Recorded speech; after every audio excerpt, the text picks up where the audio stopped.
Welcome to SpeakUp Talks. My name's Travis, and today I'm joined by Ariza Bidolina. Welcome. Thank you. Glad to be here, Travis. Ariza currently leads the third-party cyber risk management program at InterIKEA Group. Yeah. And in a previous role, you basically designed and led the rollout of a third-party risk management program across 7 operating entities. So today I just want to take the time to kind of relive that experience, but also really examine the lessons learned during that program rollout. Absolutely.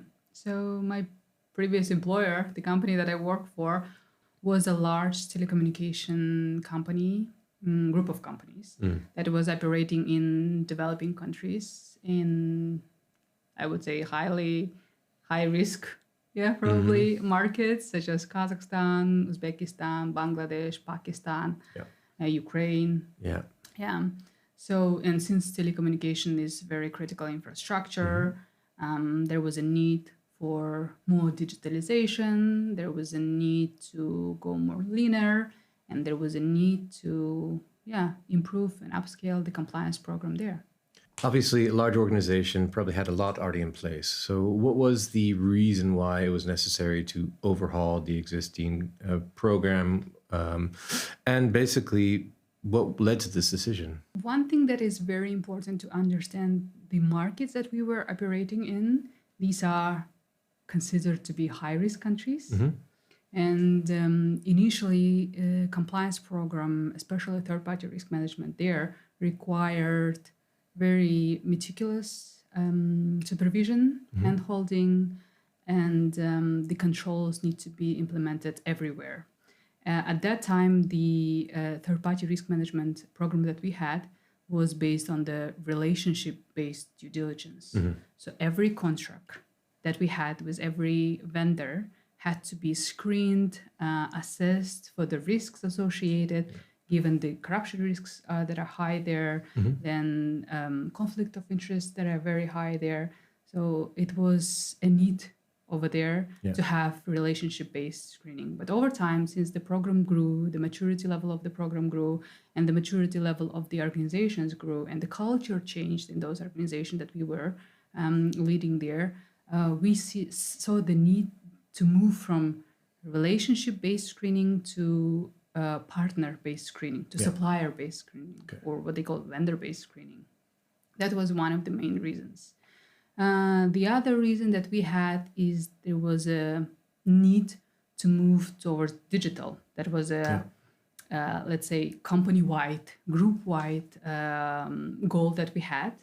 And we had these several platforms that were operating by procurement teams, several platforms that were operated by compliance teams, then the other platforms that were operated by risks, and then the other platform for the vendor. So there was a lot of compartmentalization and segregation, and we thought that there was a need to create a pipeline actually that would allow us to smoothly move information from one system to another system.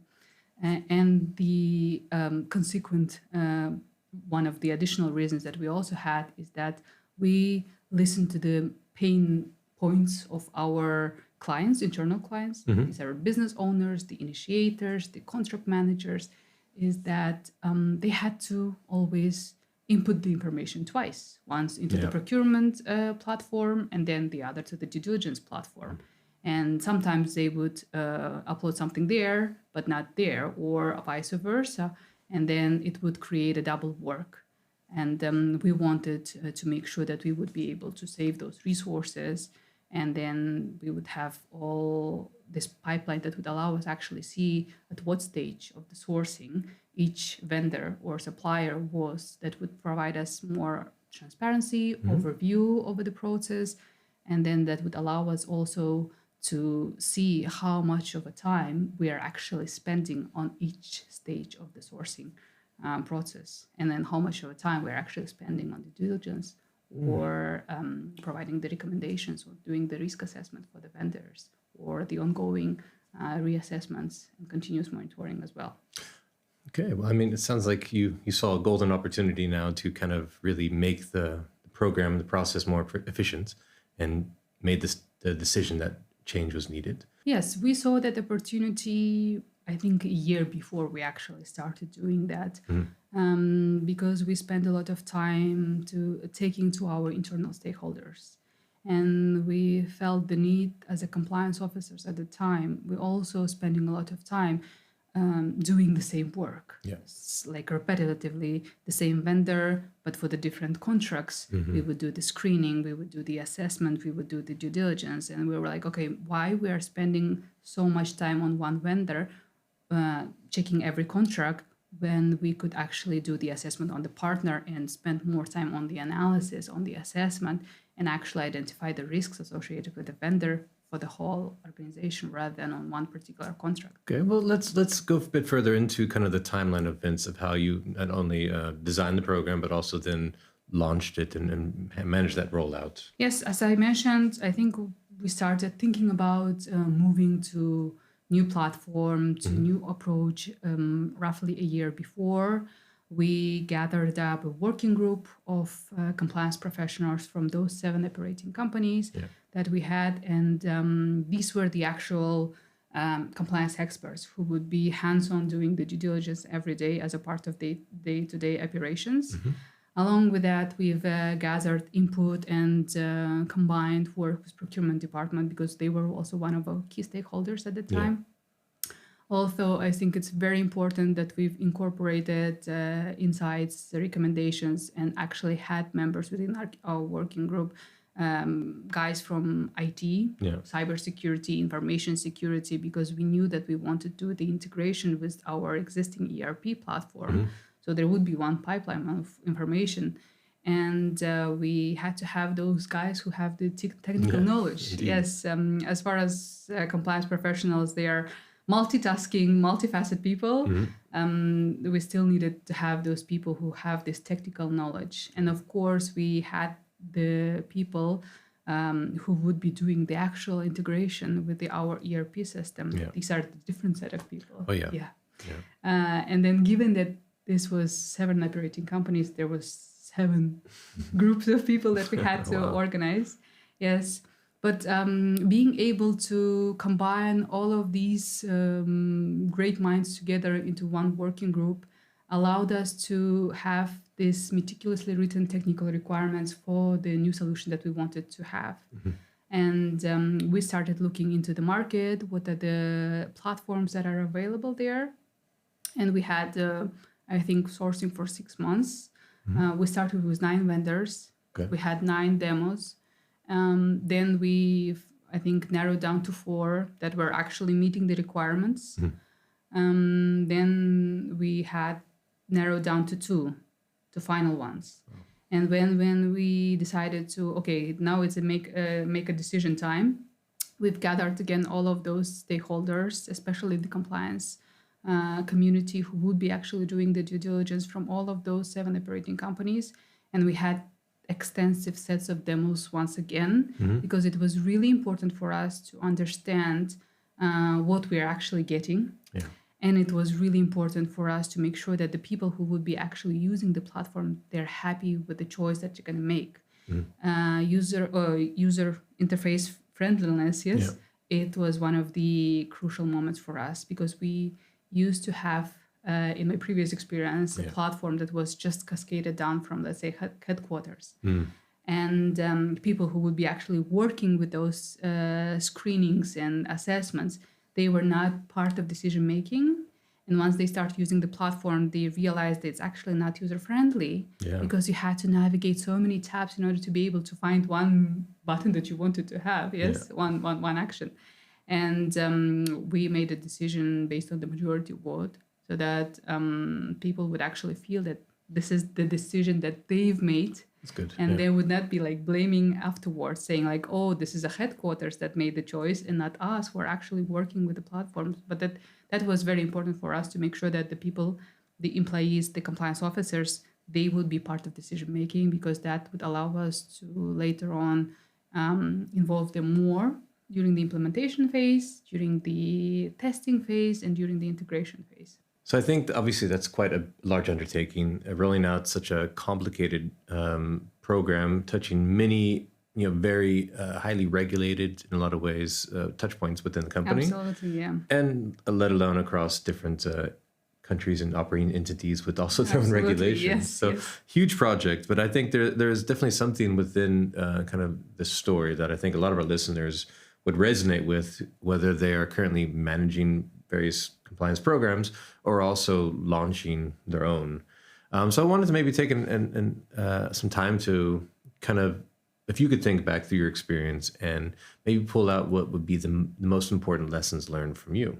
I would probably name 3, 4 that I still can remember.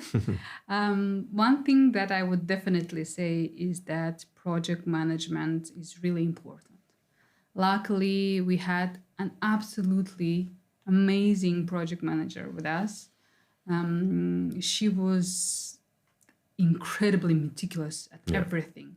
That allowed us to stay on top of everything, every issue, status reports, challenges, bottlenecks that we were facing, the meetings that we had, the conversations, the reports that we need to make to the key stakeholders vertically, other stakeholders horizontally. That was very important. Also, another part that is very important to understand is that whenever you undertake any kind of project, you would have an idea in your mind that would go this way. You would have some timelines and would say like, oh, I'm going to finish it within 6 months or 1 year. I only need 3 people in my team. That's never going to happen. Yes, never. Unfortunately. Timelines would shift, definitely. Yeah. Something would come up, something you would forget, something you would remember right at the end before going live. That's also I had in my experience. Yeah, absolutely.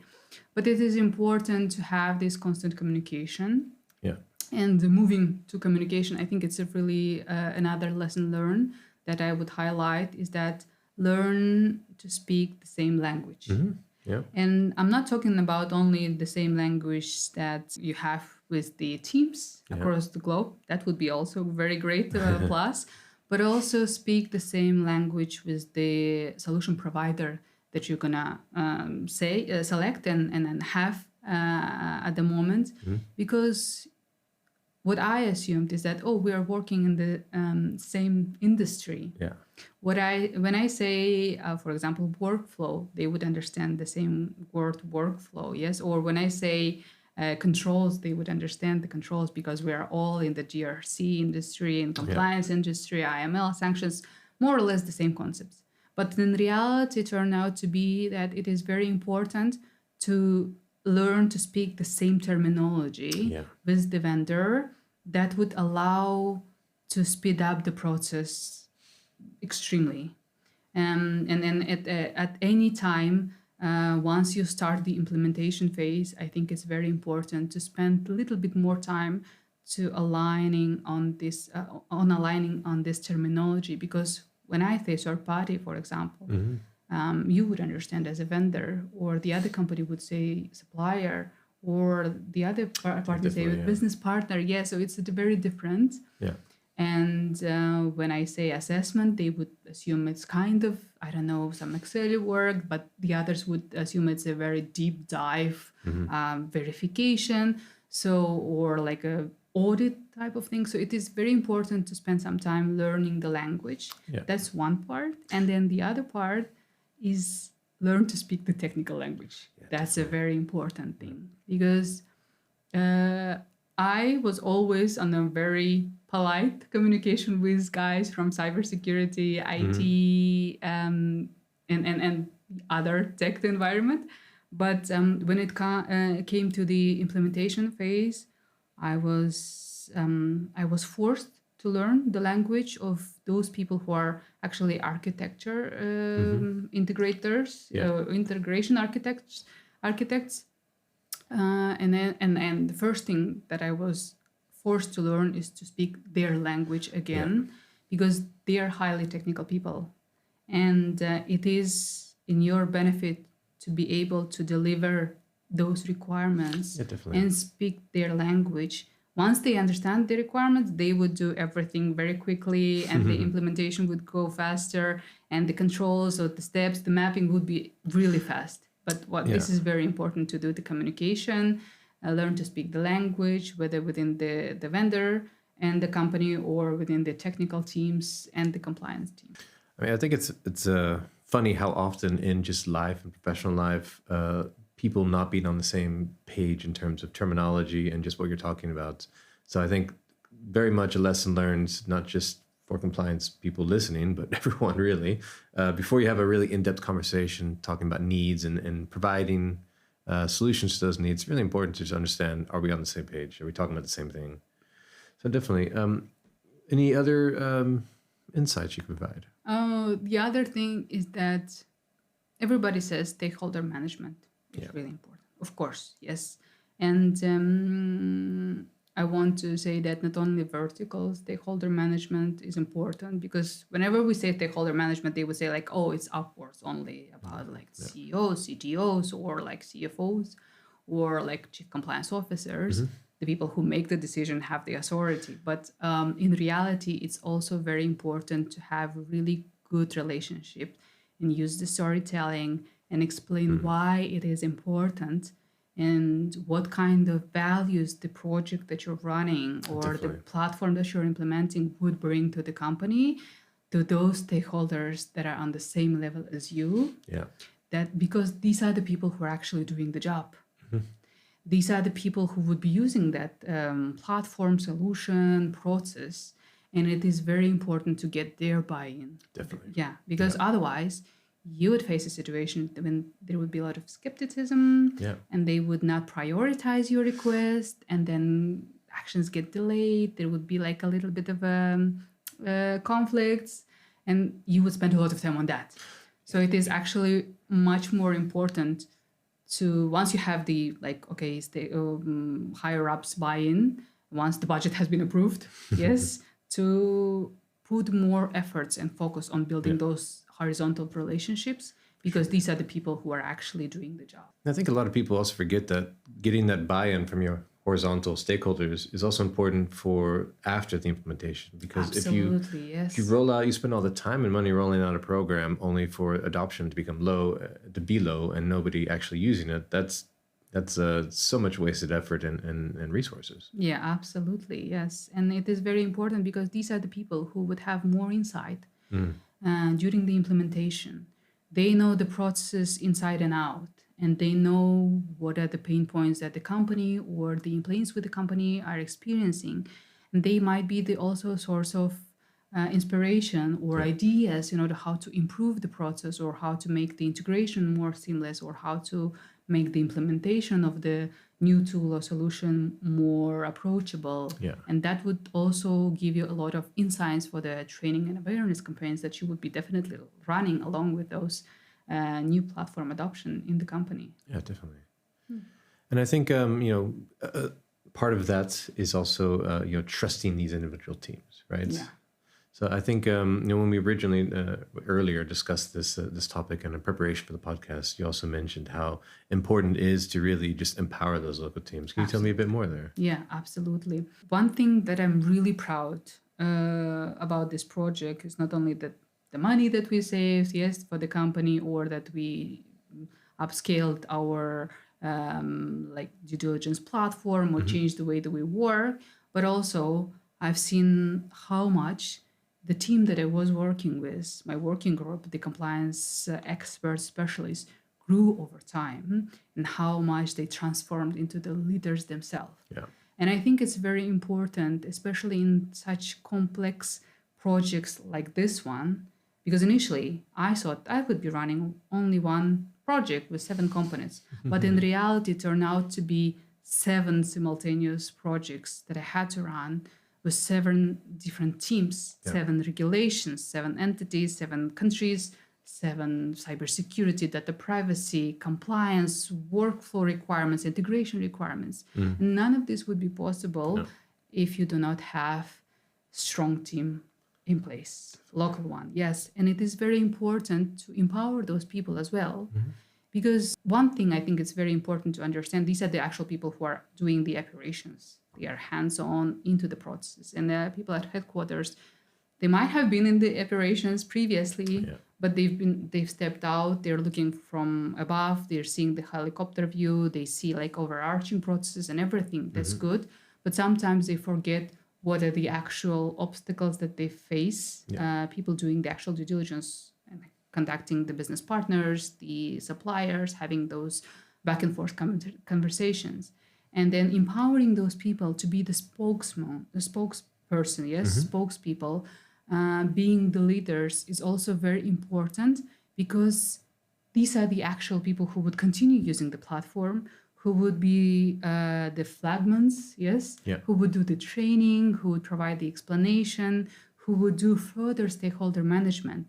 And it is very important to do some hand-holding at the beginning, but also letting them go and become leaders further. That's one thing. And then also, the other thing is having this back and forth conversation. It's also important to listen to them at the personal level, not only as a headquarters and an operating company, but also as a person, as Ariza, and then the person who is sitting like 3,000 kilometers away from you, and then if they need some kind of hand holding, this is something that you definitely need to provide in order for them to flourish further. I do see a lot of parallels here between things. So obviously, we're talking about regulations, which is always a umbrella over everything and just guides the decisions that need to be made, and those obviously change per region, right? But I think the cultural element in that as well, which you briefly mentioned, the fact that you're working with people from potentially 3,000 kilometers away. So not only from a professional perspective, but also the personal perspective, you need to be flexible and also spend the time to, for lack of a better term, give them what they need to get the job done, whether it is professional or personal. How do you see that maybe from more the ethics side of ethics compliance then? For example, the training and awareness program. And what we found to be very effective is not to push down the trainings that are, well, I don't want to say like Western culture based, but more localized. So it is very important to add a little bit of a local context to the training programs, and to make sure that the characters within the training, like whatever system that they're using, they're more similar to the characters that are actually living in this country.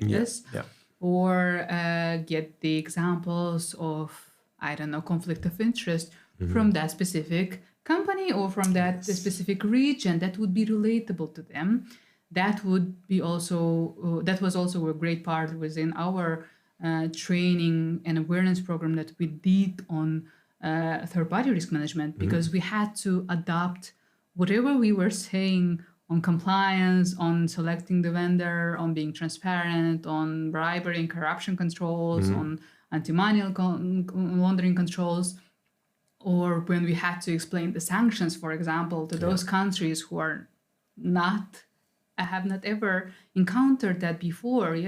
That was one of the main aspects, that we had to draw the parallel to the language, to the instances they are familiar with, so that they would be able to understand why it is important, why we are talking about it in general, because these are the sanctions that are not applicable to their country, not applicable to their operations, for example. And we had to draw those parallels, and it is very important to take into account the culture. Because when you say the word compliance in Western communities, everybody would understand it right away. But for example, in those countries that I was working for, there is not a literal translation of the word compliance. Okay, interesting. So that is also one of the factors that you had to adjust. So the same goes, for example, there is a translation for word responsibility, but there is no translation for the word accountability. Okay. And then you also have to explain that, in those countries, and there are several languages that don't have the translation for the word accountability. It's the same as the responsibility, but you have to explain what is the difference there. And that takes a lot too.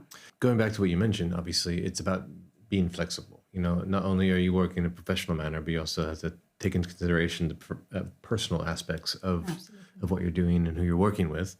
But obviously, I can imagine such a large program, so many timelines, so many moving pieces. Absolutely. Oh my God. Being yeah, flexible is quite important. So what are the lessons that you've kind of learned in this experience about flexibility? I think I mentioned it a little bit earlier. I touched upon that.